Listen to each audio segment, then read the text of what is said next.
Welcome to the Church Podcast, talking all things ministry so you can do church better. I'm your host, Christopher Wesley, and boys and girls, got another great show in the docket for you. I mean, they're all great. It's hard for me to pick a favorite, but what I love about this one is this guest is a longtime friend of mine, Craig Gould. He used to be the diocesan director for youth and young adult ministry, and then it was like family ministry and catechesis, and the role just kept on evolving. But now he's in such a really cool role at the McGrath Institute with Notre Dame. He is the program director of Notre Dame Vision. It's a program that focuses on student leadership, and Craig is a leader-minded leader, if there's such a thing, a leader-minded leader. And anyway, what I love about our conversation today is that we sit down, we talk about questions that we should be asking as leaders. You know, a lot of times we're just about doing, we're just about getting stuff done. But an important part of leadership is taking that step back to ask questions about leadership. So in a moment, we'll get that interview started with Craig. But just remember, if you like the show, or even if you don't like the show, we'd love to hear your feedback. And you can leave that anywhere the reviews of the podcast that you listen to are, or you can shoot us an email or go to the churchpodcast.org and leave us feedback there. But we would love for you to help us get the word out there and share a little bit about what we're doing here at the Church Podcast. Anyway, enough of that stuff. Without any further delay, here is Craig Gould. Okay.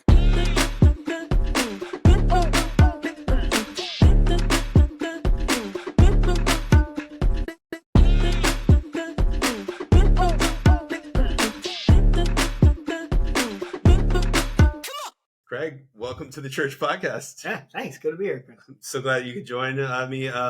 Craig, for people who don't know you, why don't you tell us a little bit about what you do and who you are? Yeah, sure. So Craig Gould, I'm the director of the Notre Dame Vision high school program out of the McGrath Institute at the University of Notre Dame.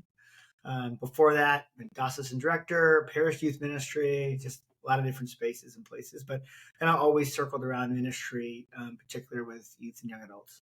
Well, and for those of you who are listening, Craig and I, we go back. We're actually family friends, right? There was a point where our relationship was multi-layered, right? We were our families are friends. Yep. Craig was a parishioner at the church that I work at. His daughters were part of the youth ministry program. That's right. Diocesan director. That's right. And then as a diocesan director, you contracted Marathon Youth Ministry. That's right. Am I?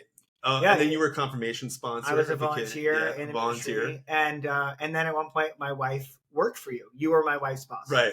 So yeah, it's way more than should ever be healthy. We're not going to do a podcast on that. Yeah, which we probably should actually do an episode on, like, there's a couple of people in my life where I'm like, all right, I should have them on the show to talk about what it's like to have friendships with working relationships. But but when you do that, I'm first on the list. Yeah, we'll save that for another time. But so now you work with the McGrath Institute at Notre Dame, focused on ND Vision. Tell us a little bit about that path and what ND Vision is all about. Yeah. So for me, it's the Lilly Endowment a number of years ago started these high school youth theology programs, and Notre Dame Vision was one of the first ones, 2001. So it's been going on for over 20 years now. Anywhere from 200 to 300 high school students come during the summer for a week at a time to Notre Dame's campus. We recruit, hire, and train about 60 college students who serve as small group leaders primarily for the week for high school students. It's focused on the charisma and then breaking out their own story. And that's kind of our big question for them is, what's your story? Right. So, yeah. And it's funny you asked that question, right? What's your story? Because today that's what we're going to talk about. We're going to talk about questions, right? Well, we could talk about stories, but when it comes to your role at ND Vision, how do you incorporate questioning into, or leadership and questioning? When we had talked about setting up this interview, again, because of our multi-layered relationship, there's 1,000 things we could talk about, but you suggested questioning. Yeah. Talk a little bit about why that you feel like that's important, how that works with ND Vision. Yeah. Well, I would say the first thing is, for a ministry leader, questions are discipleship because they're following the way of Jesus. When you read the scriptures, Jesus uses questions powerfully and uses them all the time. And they're succinct questions, they're biting questions, they're powerful questions, but he doesn't just provide answers. So as a ministry leader, I would say the first reason is because it's discipleship, following the way of Jesus. In vision, one of the ways we do it is we have an overarching theme, which is that what's your story, right? That's the initial. It's trying to get at young person's vocation. Yeah. But for us to know your vocation, you need to know your own story. Right. So we start with that. Okay. And then the practice of it, just the practice of leaders being able to ask questions, is what really breaks open the response from the young person. You start to hear not only what about their lives, but the who is involved in their lives. And then the really deeper questions, they start to reveal their own identity, their sense of who they are. Yeah.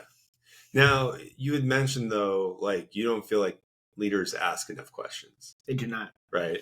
And I mean, one of the things I want to do in this conversation is kind of go through the different roles you have had, right? From youth ministry to the different organizations you've been a part of and everything like that. Yeah. But before we get there, if leaders don't ask enough questions, then what are they doing that they should maybe stop doing so they can answer more questions or ask more questions? Yeah. Well, I think it's twofold. I think one, sometimes leaders just come in with answers and they're just trying to get the kid to the predetermined answer. Yeah. Right. And so what they might offer, suggest, or sometimes simply directly tell them, like, well, no, this is what the church thinks. This is what we believe. Right. This is what we do.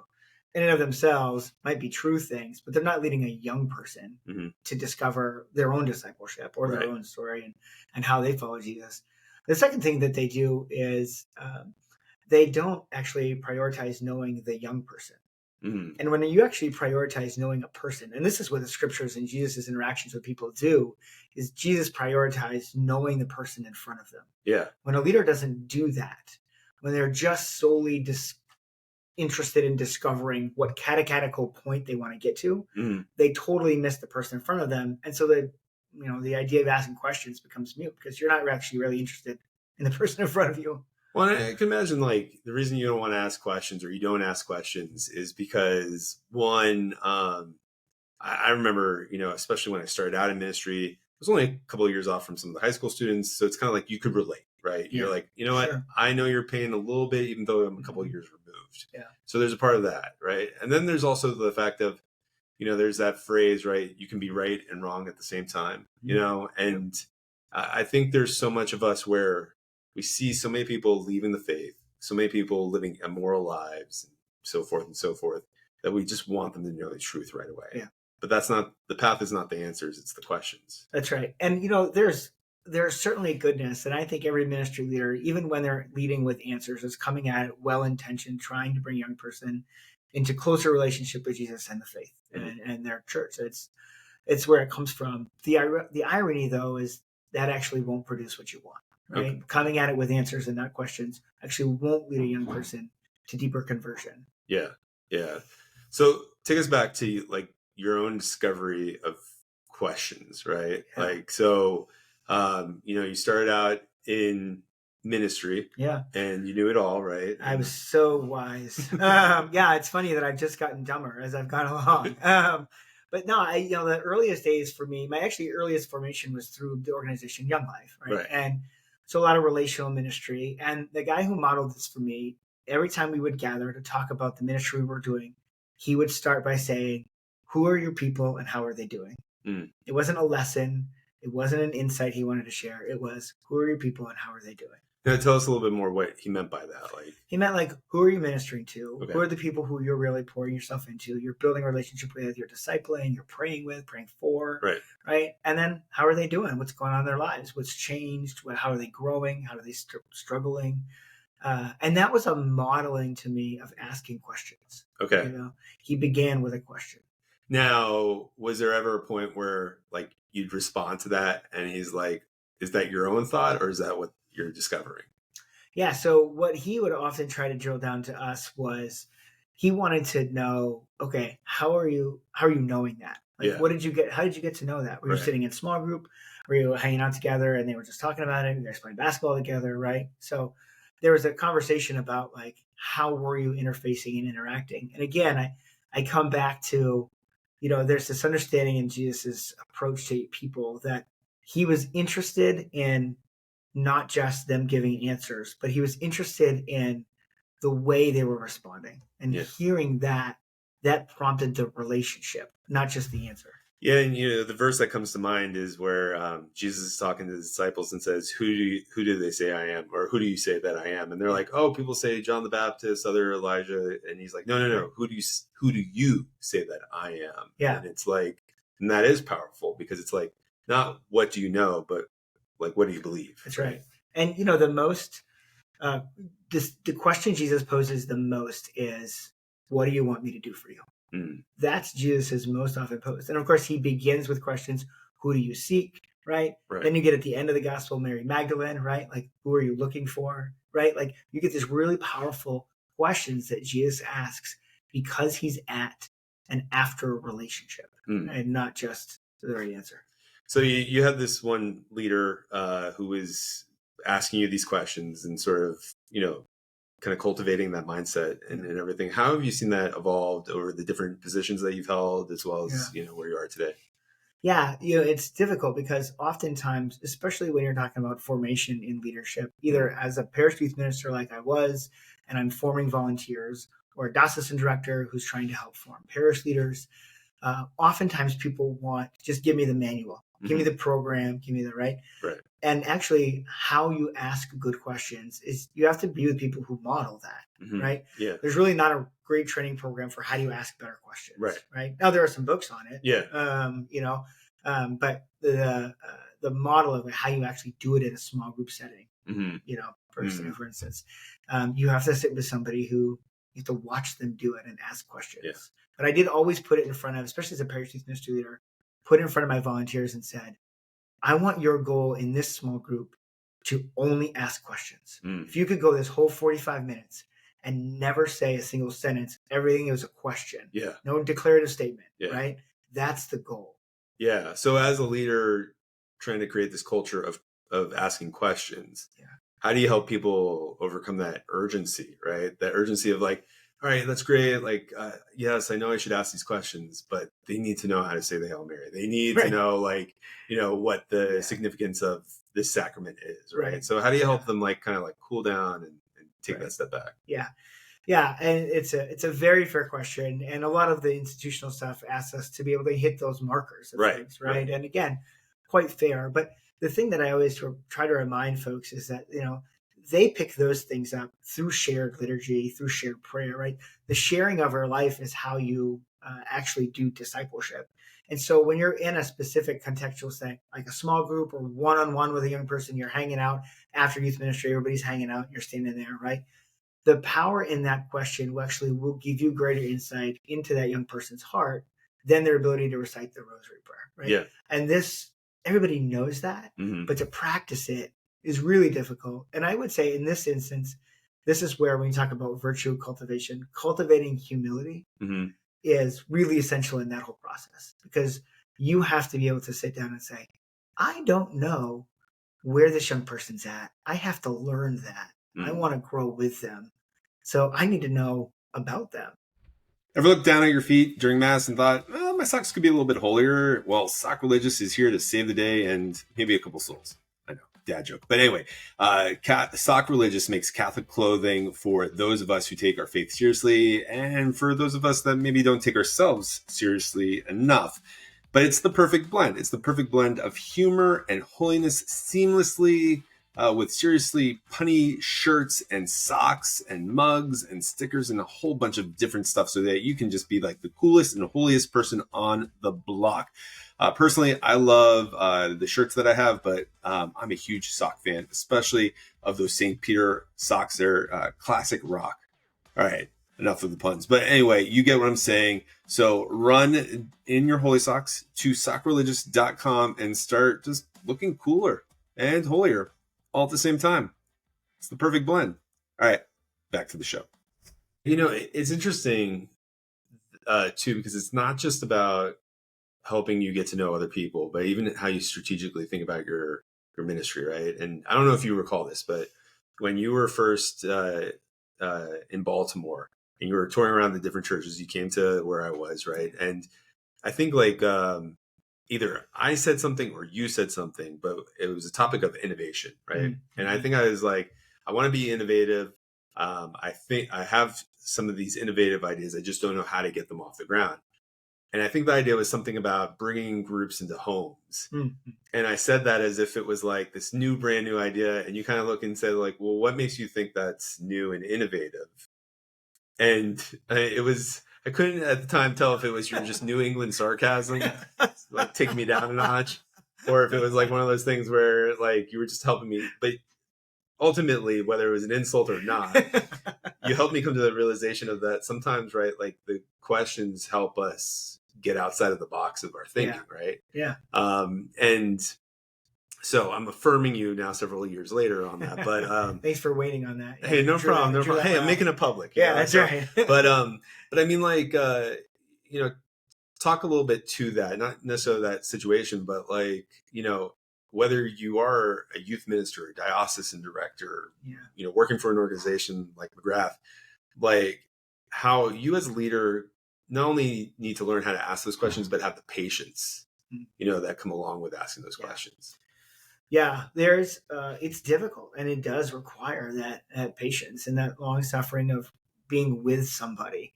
And I think that's a shift too for us in ministry is sometimes even the designation of things we do, right? Like you're a sixth grade small group leader, right? This is my role. I'm a confirmation leader, right? It actually removes us from the relational aspect of what we're talking about. Instead of being like, well, I'm a leader for Johnny and Tommy and Billy, and, right?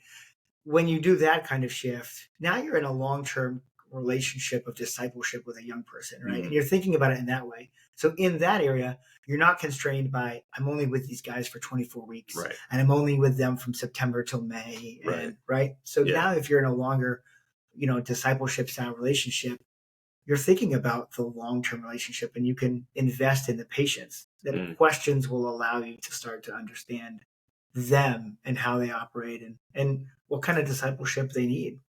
Yeah, and this makes sense. It makes a lot of sense for leadership questioning or asking questions of those that we're shepherding or accompanying or leading, right? But let's flip the script a little bit in regards to, let's say I'm not in a role of leadership in a traditional sense.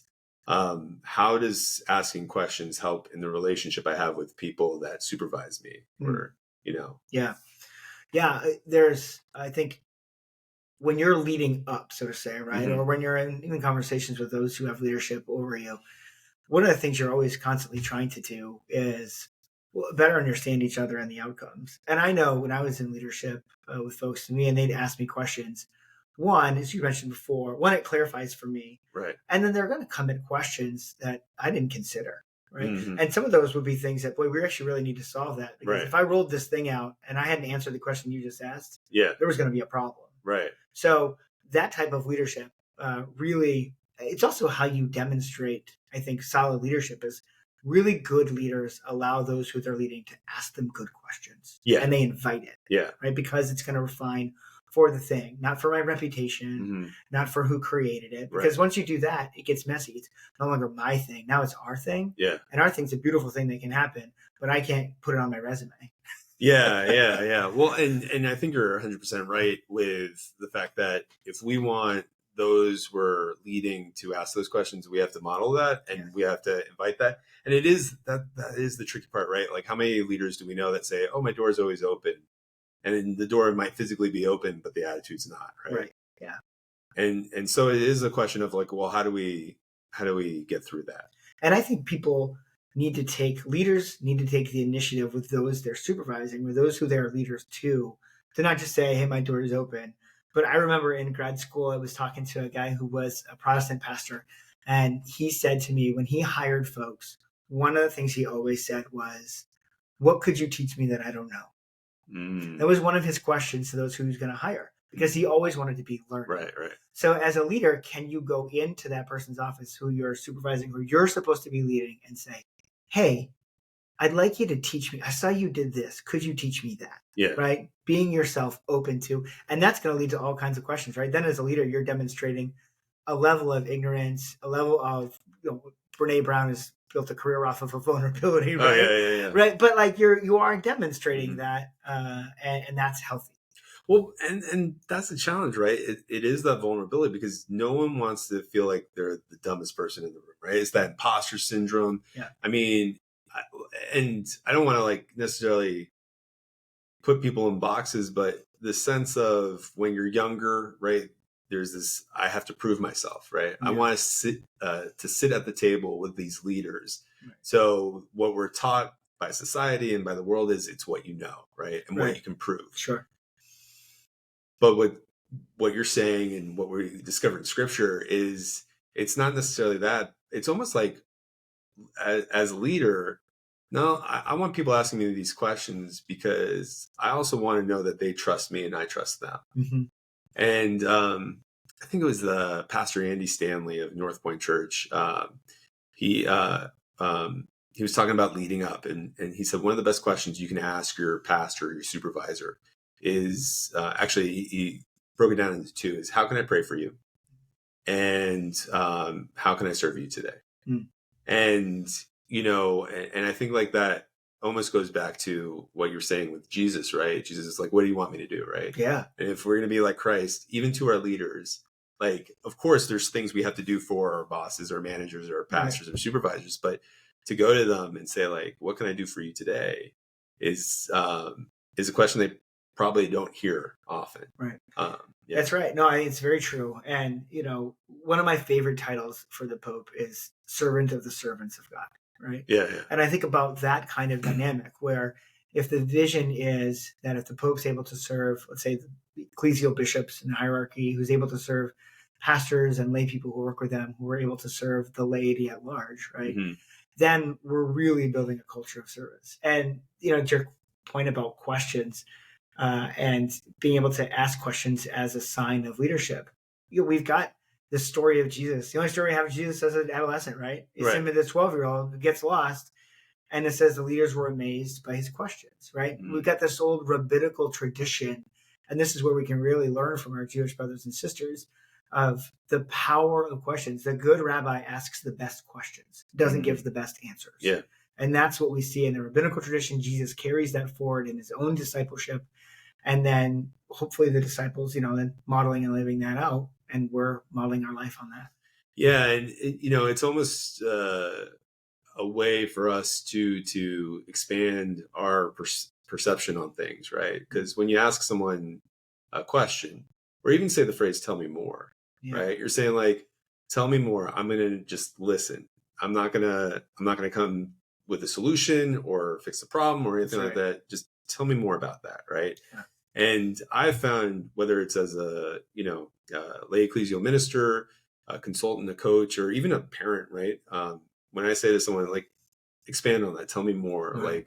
like what, like explain that further for me. Yeah. It helps me like knock down any kind of anxiety or issues that I'm facing too. Yeah. Yeah. And you learn so much. I mean, I think so often we walk into a situation assuming that we know. Mm-hmm. Right? That we've drawn those conclusions. And our own life, I think about this with our own kids, right? Yeah. I walk into a room and one kid's crying, another kid's standing there not crying. And I immediately am like, I know what happened. Right. And I can jump right into the kid who's crying. Are you okay? And the other kid, you're in timeout, right? But I had to learn over many years now in parenting to sit down with the kids and say, okay, what happened? Mm. And then as they break open the story of what happened, not only am I understanding more, and there are things that I did not know that are coming to light, but it also helps them, their processing, right? So again, we're back to like, we're building a relationship even through the process of the question asking and answering. Yeah. We're building connection together so that then there's an understanding. Now there still might be a punishment. I'm still a parent, they're still a kid, and somebody still got hurt, right? So there still might be a consequence there, but it's way more appropriate to what happened. And I can help them then process through what happened so that it doesn't happen next. So tell us about a time, or maybe there's a couple of times where in ministry, asking the questions like produced fruit and like really kind of formed that community and everything like that. I know like in your vast experience of all that you've done, think of one. No, I'm just kidding. Yeah. I mean, one instance I could say was that I was part of a cohort. You and I both know Marco, right? Mm-hmm. And I was part of this cohort, and I had this idea for how to do some training with some youth ministry leaders at the diocese. And they had this process we do in the cohort where somebody could sit down, we'd take 15 minutes and tell our idea. And then for 15 minutes, the cohort could just ask us questions about it. Mm-hmm. And that was incredibly refining for me because there were answers. I didn't have answers to some of the questions. And there was a revelation of like, why I can't move forward until I really know what that is. Right. But again, the process, even of itself, that's a process now that I use with folks who they might have an idea, and especially ministry folks, right? We love ideas. We've got new ideas and we do this new thing, right? And whether or not it's new, who knows? But they come forward with a new idea, and to be able to ask those questions and help them refine it, reveal where there might be weaknesses or just ignorances, things they didn't consider and think about, right? But I remember for me, I did that process, and it was like, boy, if I had tried that, it would have really gone poorly. Yeah. And I mean, again, I'm not just saying this because we're friends, but like I saw that as one of your most effective characteristics as a diocesan director, right? Is like when you sat down with, and it didn't matter the experience. Like they could have been someone who had been in ministry for decades or someone who had been in it for seconds, right? Yeah. And it was just that attention of like, hey, tell me more about this. Like, oh, what are your thoughts on?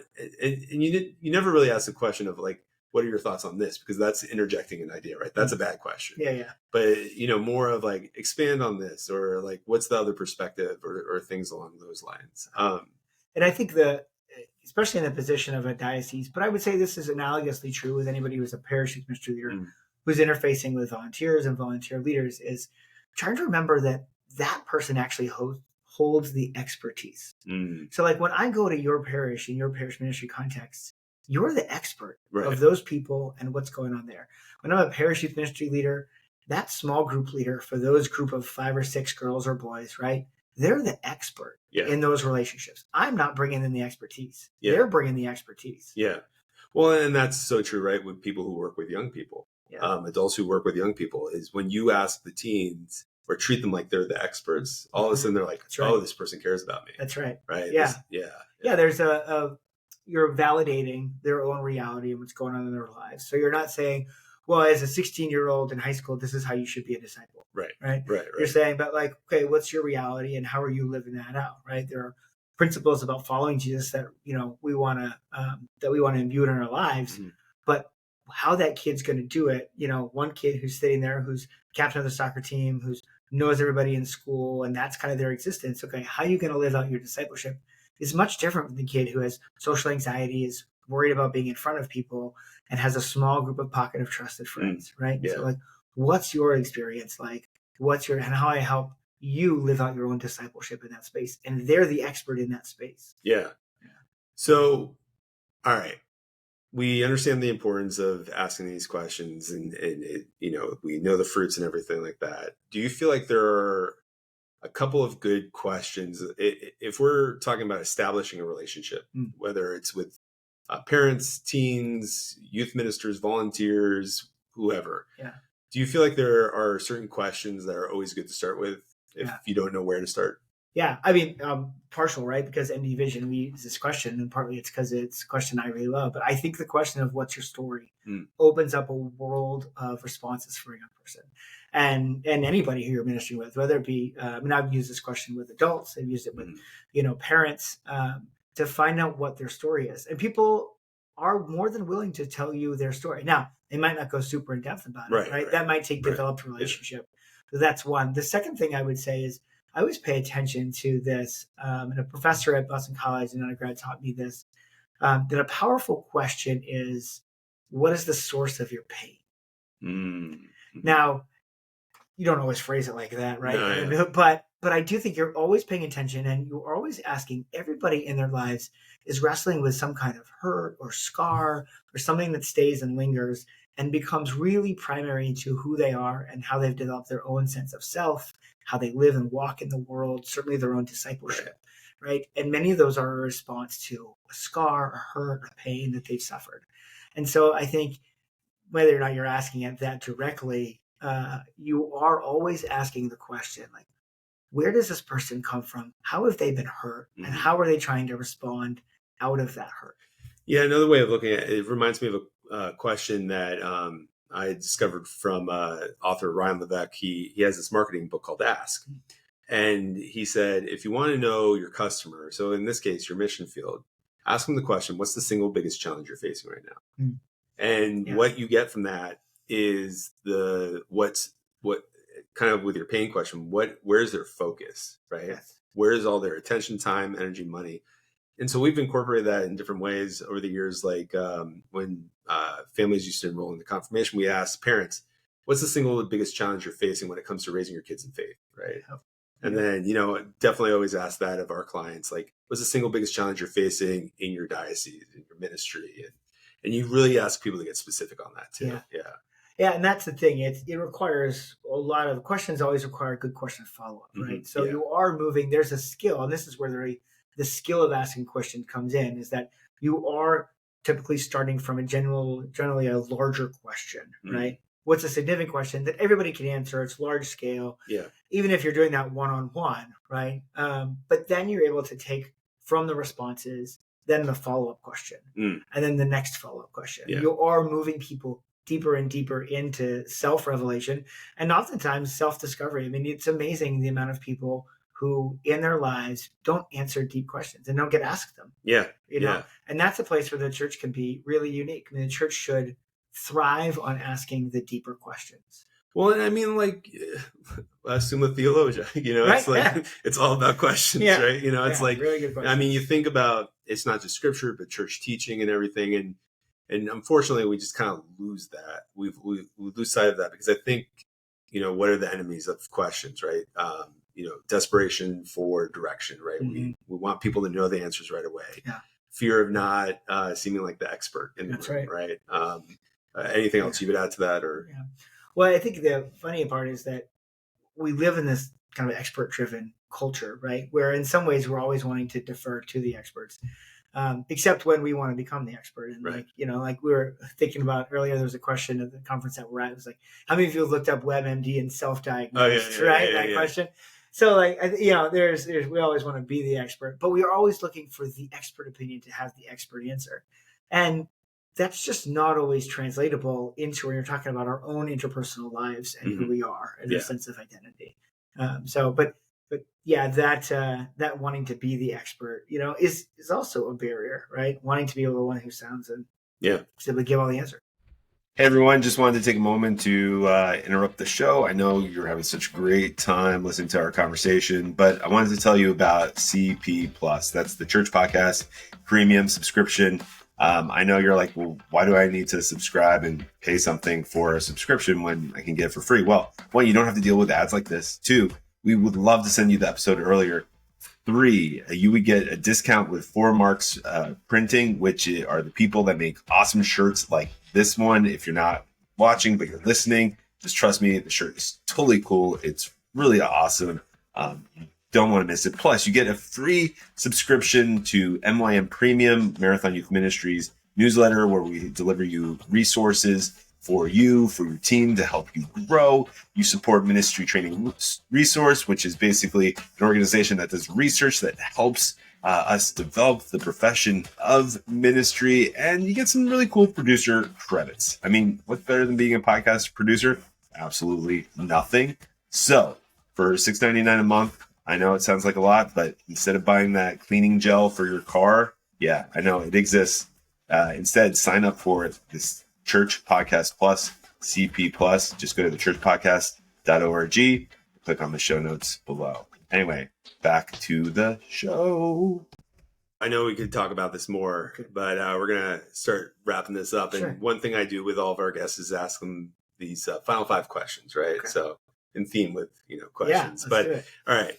So in addition to prayer, because we need prayer for everything. What is one tangible tool or resource that has helped you be your most productive self? Ooh, that's a great question. So I think the tangible tool is just a tool. It's I've always committed myself to a group of people who would surround me to ask me good questions and dig into life with me. And again, it doesn't have to be like on just the questions theme, but like I think the most present tool I would say you have to have as ministry leader is a group of people who will get together and really be able to work through things with you. Well, and I've seen you do that. How do you invite people into that? Yeah. I think you start by you build relationships. You start to notice who are the people around you who are thinking deeply about next things, thinking deeply about things you're talking about. They're not coming with pat answers, and they're just not going to give you the same thing every time. But you start to notice those people, and then you take them out to lunch, take them to coffee, you take them to lunch, right? You pay for it if you have to get the ball rolling. And then obviously, sometimes they pay you. They're like, I'll take you to lunch now, right? But that's how you start to develop that, folks. And you just start to gather those folks together because it's essential. It's not optional. It's essential. All right, cool. All right, question number 2. What are you currently reading, watching, or listening to that you think everyone else in the world needs to experience? Oh, man. Well, the church podcast, obviously. Oh, man. Yeah, it's good times. Now, I mean, I think that you and I have talked before about in the youth ministry world. I love Andy Root stuff. So still with him and love some of the stuff Andy's doing on secular world and how to be church and ministry leaders in it. The other thing that I'm starting to get into is like biographies. Okay. And I would just say, like, if you can get into, and I don't have a particular podcast, but like if you can read, listen to, get into biographies of folks, man, I've just been all about that lately. And I'm just into Thomas Jefferson's one. And so, I'm trying. The last one I read that was really interesting was Bryan Cranston's. Actually. Oh, nice. That was really good. Yeah. I think it's called Bryan Cranston. I can't remember, but we'll have it in the show notes. But, all right. What is the worst ministry leadership advice you have ever gotten from someone regarding the work that you do? Oh, gosh. I remember the first parish I was in. It was Anchorage, Alaska. It was a young parish youth minister, 24 years old. This deacon comes to give a parish retreat. And he says to me, meets me one-on-one with me. And he says, at some point, you'll grow older and just age out of youth ministry because you really can't do it past a certain age. And that is such really bad advice. Because some of the best people I know doing youth ministry are, 20, 30, 40, 50-year veterans. And I would say that the funniest thing about youth ministry is like it's the only job you can gain more experience and somehow get worse at. Yeah. Right? That's true. That is true. That's a whole nother conversation. It's a whole other conversation. All right. Number 4. If you had one message for a new ecclesial ministry leader starting out in the field, what would that be? I think the one thing I would say to young people starting out in the field would be every place you go, take everybody you can to breakfast, to lunch, and sit down. Like so many, I learned this early on. It was modeled for me, and so I don't know any type of special insight around it. But I would go to a conference and I'd grab the guy who was a 40-year veteran and say, "Hey, can we get breakfast?" Yeah. Right? Can I grab the woman who had been a ministry leader in 4 different places and say, "Hey, can we have lunch? I'd like to ask you about these things." Yeah. And sit down with all those people as often as you can because your access to them, you never know when you'll have that kind of access to wisdom and insight. Yeah. And people will love when you approach them to pick their brain, especially if they're an extrovert. Introvert, they might be like worn out, tapped out, but like an extrovert for those sure. Those people, they might just, you might have to write some questions. If they say no, you can just be, they're just an introvert. That's right. That's right. All right, last question. Yeah. What's your biggest hope for the church right now? My biggest hope for the church right now is it starts to see the ability of the lay person. Not like the lay ecclesial paid minister at the parish, but they really see the power of the lay person. Now, that includes young people, because every young person I've ever met is a lay person. They're not married and they're not ordained and they're not in a religious community, right? So every young person I've ever met is lay. So the power of the laity, and I think that's what the church really hasn't tapped into. And if we could, the amount of evangelization people changed for the heart of Jesus would be incredible. Awesome. Well, Craig, it was great having you on the show. Thanks, Chris. It's really fun. Seriously. Yeah. And it's good that we have these conferences where we get to see each other in person. That's and stuff like that. Otherwise, it's camping. But it's camping, yeah. All right. But anyway, thanks for being on the show. And if people want to get in touch with you or learn more about you, where can they go? Yeah. So they can go to the McGrath Institute for Church Life at Notre Dame, or you can type in ND Vision, just the letter N, letter D, and then VISION, and they'll find all about us. Awesome. Well, we'll have those links in the show notes. And thanks again. Thanks, buddy. Okay. This has been a production of Marathon Youth Ministry, the church podcast talking all things ministry, produced by Stephen Herrera and Be Well Creative. Music provided by Loco Joseph. No animals were hurt in the production of this podcast. Please be sure to tip your waiters. See you next time.